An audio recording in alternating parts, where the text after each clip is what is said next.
Hello guys, आज हम लोग चित्रकला का क्वेश्चन देखेंगे कैसा बनता है। और आज आप लोग को हम एक चित्र बना करके और उसको बताएंगे कि इस प्रकार से चित्र बनाना चाहिए और ऐसे प्रश्न एग्ज़ाम में बनते हैं। तो सबसे पहले हम देखेंगे क्वेश्चन जो बनता है वो कैसा बनता है।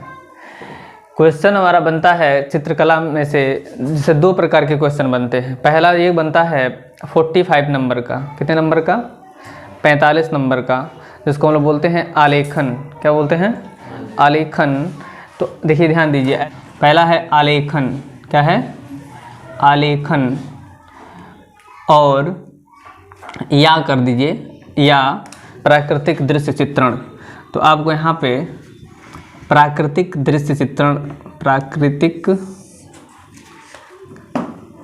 दृश्य, तो या तो प्राकृतिक दृश्य वाला करिए या आलेखन में से कोई करिए। मतलब इन दोनों में से कोई एक करिएगा तो आपको मिलेगा कितना नंबर? 45 नंबर। कुल 70 नंबर का क्वेश्चन होता है, आपको पता ही है। 70 नंबर, 30 नंबर प्रैक्टिकल का होता है।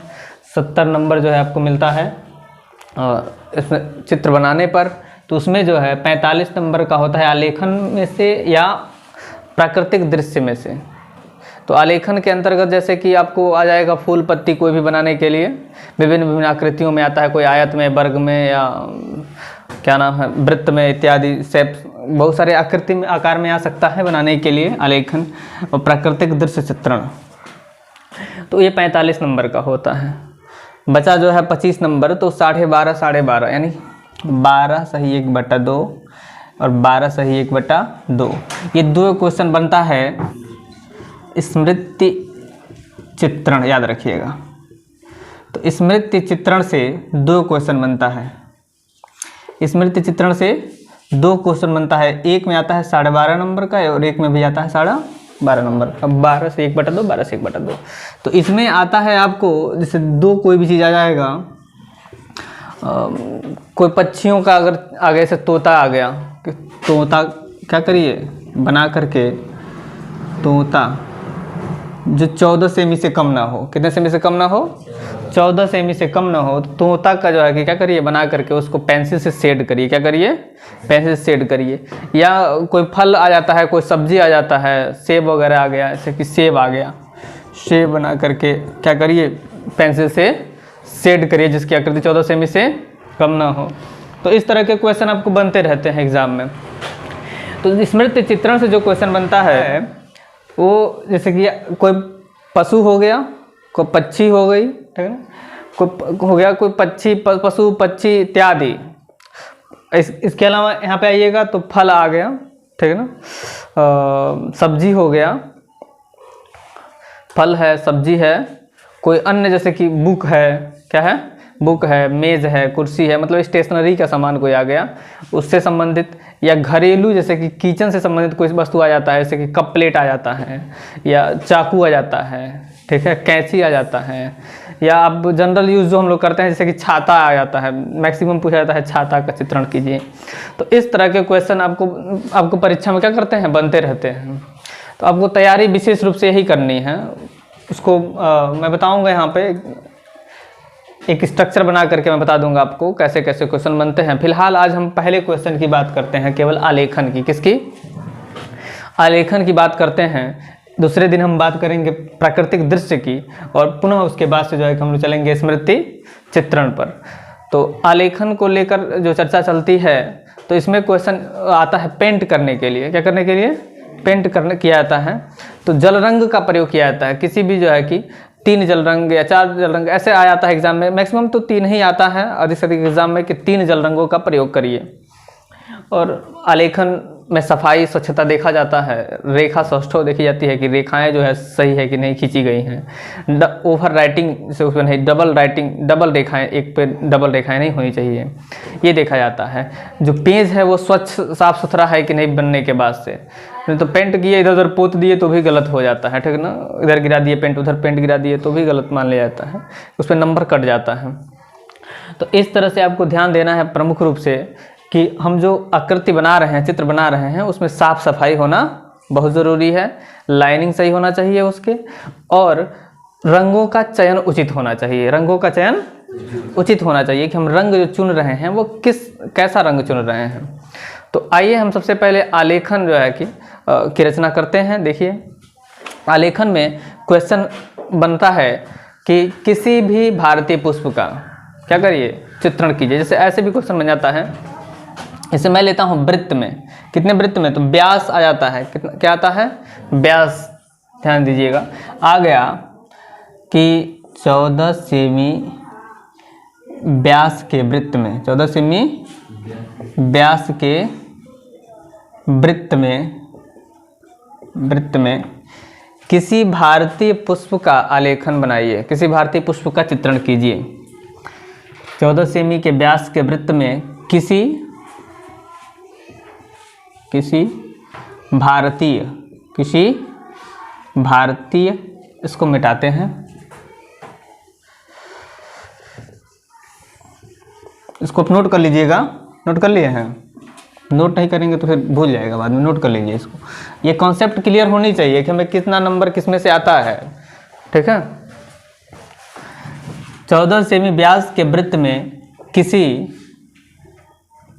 भारतीय पुष्प का, किसी, वैसे पुष्प तो भारतीय बहुत सारा है, ठीक है, तो किसी भारतीय पुष्प का आलेखन, किसी भारतीय पुष्प का चित्रण कीजिए या आलेखन बनाइए, चित्रण कीजिए कलियों और पत्तियों पर आधारित। ऐसे भी लिखा जाता है कि 14 सेमी व्यास के वृत्त में किसी भारतीय पुष्प का चित्रण कीजिए जो कलियों और पत्तियों पर क्या हो, बेस्ड हो, आधारित हो। तो लिख दीजिएगा जो कलियों और पत्तियों पर आधारित हो, पत्तियों पर आधारित हो तथा फर्श के लिए उपयुक्त हो। ऐसा भी जोड़ दिया जाता है आगे, फर्श के लिए या छत के लिए उपयुक्त हो, मतलब फर्श पे जो चित्रकारी की जाती है इसके लिए उपयुक्त हो, तथा फर्श के लिए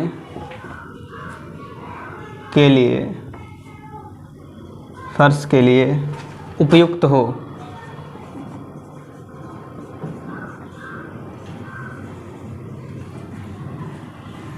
इस तरह के आपको क्वेश्चन बनेंगे। क्वेश्चन नंबर 1 है ये, देखिएगा क्वेश्चन बना है कि किसी 14 सेमी व्यास के वृत्त में, 14 सेमी व्यास के वृत्त में, तो सबसे पहले यहाँ पे आपको व्यास जानना ज़रूरी हो जाता है। तो जो मैथ पढ़ते हैं वो तो कर लेते हैं, जो नहीं मैथ पढ़ते हैं उनके लिए दिक्कत हो जाती है कि व्यास क्या होता है, फंस जाते हैं। तो देखेंगे तो व्यास क्या होता है, तो व्यास आप समझिएगा, व्यास इज इक्वल टू होता है 2 गुणे त्रिज्या, 2 गुणे त्रिज्या, अर्थात त्रिज्या का 2 गुना हम कर देते हैं तो क्या बनता है, व्यास होता है। और व्यास को हम कहते हैं वृत्त की सबसे बड़ी जीवा, वृत्त की सबसे बड़ी जीवा। जैसे देखिए एक वृत्त है, देखिए वृत्त है, ठीक है। इस वृत्त में देखेंगे आप, इस वृत्त में जो केंद्र होता है, केंद्र से होकर जाने वाली सीधी रेखा जो वृत्त के केंद्र से होकर जाती है, वृत्त के परिधियों को क्या करती है, 2 बिंदुओं पर टच कर रही है, 2 बिंदुओं को छूती है और वृत्त के केंद्र से होकर जाती है। ये वृत्त की सबसे बड़ी जीवा होती है, वृत्त की सबसे बड़ी जीवा, इसी को व्यास कहा जाता है। क्या कहा जाता है, व्यास कहा जाता है। और इसी के आधा भाग, अगर ये O है, अगर ये A है और ये B है, तो देखेंगे तो AO जो है, AO यह R है, क्या ये R है, त्रिज्या है, ये क्या है, त्रिज्या है। लेकिन अगर पूरा देखेंगे यहाँ से लेकर के और यहाँ तक, तो ये D है, क्या है, D है, ये व्यास है, ये क्या है, डायमीटर बोलते हैं इंग्लिश में, तो D से दर्शाते हैं, रेडियस बोलते हैं, त्रिज्या, तो ये R से दर्शाते हैं। तो ये त्रिज्या है और ये क्या है, पूर्ण क्या है, व्यास है। तो व्यास का हम आधा करते हैं तो क्या बनता है, त्रिज्या बनता है। व्यास के आधा करिए तो क्या हो गया, त्रिज्या हो गया। ध्यान देना है यहीं पे। अगर ये त्रिज्या आप नहीं समझते हैं तो वहाँ पे आप फंस जाओगे कि किस में बनाए, कैसे आकृति बनाए, और तो रेखा जो है कि सही आपका नहीं होगा, और जो आकृति जो जिस अनुरूप कहा गया उस प्रश्न के अनुरूप नहीं होगा तो नंबर वहाँ पे कट जाता है। तो ध्यान दीजिएगा। तो त्रिज्या है, तो त्रिज्या कोई भी, जैसे कि हम क्या करेंगे, स्केल लेंगे। स्केल पे आप सेंटीमीटर होता ही है, तो सेंटीमीटर को क्या करेंगे, यहाँ पे सेंटीमीटर में भी सेंटीमीटर दिया रहेगा, 14 सेमी लिखा है ना, 14 सेमी व्यास। तो सेमी, तो आर को हम सेमी में लेंगे, यानी कि उसके आधा कर देंगे। किसके आधा करेंगे, देखेंगे त्रिज्या निकालेंगे। अगर इससे हम त्रिज्या निकालते हैं तो त्रिज्या बराबर हो जाता है व्यास बटा 2। त्रिज्या बराबर क्या होता है, व्यास बटा 2। ध्यान रखिएगा। तो इसी से हम त्रिज्या निकाल लेते हैं। व्यास कितना है, 14 सेमी, तो 14/2 कर लेते हैं, तो 2 सते 14, तो आ गया कितना, 7 सेमी। कितना आया, 7 सेमी, यानी आर बराबर है 7 सेमी, और यही आपको लेके क्या कर देना है, लगा देना है। तो स्केल में आप नापिएगा क्या, 7 सेमी। स्केल लीजिए, स्केल में देखिए कितना सेमी, 7 सेमी, और उसी 7 सेमी त्रिज्या लेकर के जब वृत्त आप खींचिएगा तो वो 14 सेमी का व्यास वाला वृत्त तैयार होगा। कितना सेमी का वृत्त तैयार होगा, 14 सेमी व्यास वाला वृत्त तैयार होगा जब 7 सेमी त्रिज्या लेकर आप वृत्त खींचेंगे तब। तो सबसे पहले हम वृत्त बनाना सीखते हैं। तो क्या करते हैं, वृत्त खींच देते हैं कितने सेमी का, 14 सेमी का व्यास वाला। आप लोग खींचिए स्केल से नाप कर, मैं ऐसे खींच देता हूँ। ये आपका क्या है, वृत्त है, और इसका ये केंद्र है। मान लेते हैं कि इसका वृत्त का केंद्र कितना है, ये वृत्त का जो केंद्र है ये 7 सेमी त्रिज्या लेकर के बनाया गया वृत्त है, और इसी में आपको क्या करना है, आकृति बनानी है। कोई भी भारतीय पुष्प का चित्रण करना है, तो कोई भी एक भारतीय पुष्प कह रहा है तो हम राष्ट्रीय पुष्प ले लेते हैं कमल। भारत का राष्ट्रीय पुष्प कमल, ठीक है। तो हाँ, तो हम भारत का राष्ट्रीय पुष्प क्या है, कमल। कमल का फूल लेकर के और उसे बना देते हैं। वैसे मैं किसी पार्टी का प्रचार नहीं कर रहा हूँ, लेकिन अब बना लीजिए। भारत का राष्ट्रीय पुष्प क्या है, कमल, ठीक है। कहेंगे पार्टी प्रचार कर रहे हैं सर जी, ऐसा कुछ नहीं है, ठीक है।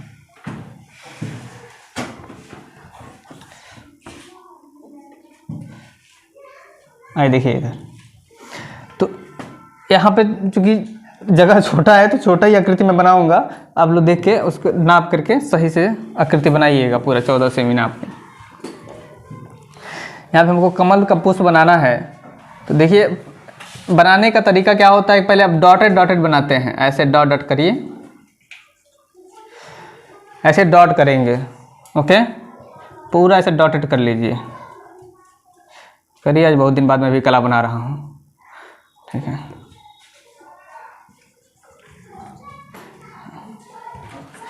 ज़्यादा दिन हो चुके हैं कला बनाते।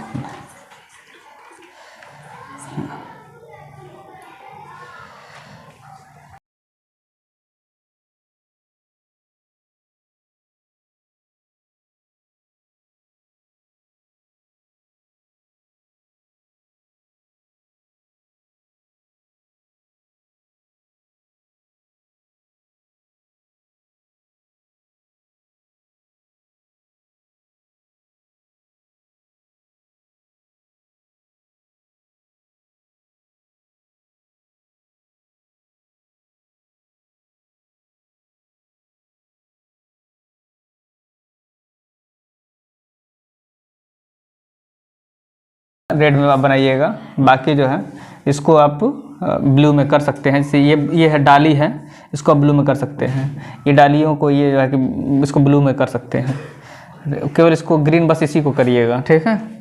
बाकी जो है ब्लू में कर सकते हैं, या ग्रीन में भी कर सकते हैं, कोई दिक्कत नहीं है, चलेगा। ये पूरा ग्रीन ग्रीन ग्रीन, ये और ये कली पूरा रेड रेड रेड, कली भी सब रेड, और ये पत्ती भी, पंखुड़ियाँ भी सब रेड कलर में होगा। और ये आपका आलेखन तैयार है, ये पूर्ण आकृति आपकी है। और इसी को आप क्या करिए, बना करके पेंट करिए, और फिर हमें आप व्हाट्सअप भी कर सकते हैं, देखा है। तो कला बनाना सीखिए आप लोग। राइटिंग भी सही होती है कला बनाने से, सबसे बड़ी चीज़ होती है कला बनाने से। क्या सही होती है? राइटिंग। लिखावट आपकी एकदम सुधर जाएगी, सुंदर राइटिंग बनेंगे। तो कला बेहद ज़रूरी है बनाना। आप बनाते रहिए, कुछ ना कुछ बनाते रहिए, जग, गिलास, लोटा, बाल्टी, कुछ ही बनाइए। देखेंगे इसको कलर करते समय एक चीज़ और ध्यान रखेंगे आप लोग कि इसका बैकग्राउंड जो है, बैकग्राउंड कलर, ये जो दिख रहा है, जो खाली स्थान, खाली जगह, ये जो दिख रहा है आपको जहाँ तक, ये लगभग, ये किसी भी कलर से, किसी भी कलर से, लेकिन कैसा कलर होना चाहिए? हल्का कलर होना चाहिए। हल्का पीला, हल्का, खूब हल्का हरा, हल्का आसमानी, हल्का, मतलब कोई भी कलर हो, एकदम हल्का हो तो सही है, ठीक है। यहाँ पे आप हल्का येलो कर दीजिए तो ज़्यादा जमेगा, क्योंकि रेड है और ग्रीन है तो उसमें हल्का येलो रहेगा तो ज़्यादा मतलब उभर के आएगा, कला सामने बाहर निकल के आएगा। तो बैकग्राउंड हल्का जो है कि येलो कर देंगे, ओके, हल्का पीला। उसके बाद से अगर देखेंगे इसको, अगर अब दिखाना है कि ये कमल जो है कि ऐसे पूरा खिला होता है, गोल में ऐसे होता है कि नहीं होता है, उसको यदि आपको दिखाना हो,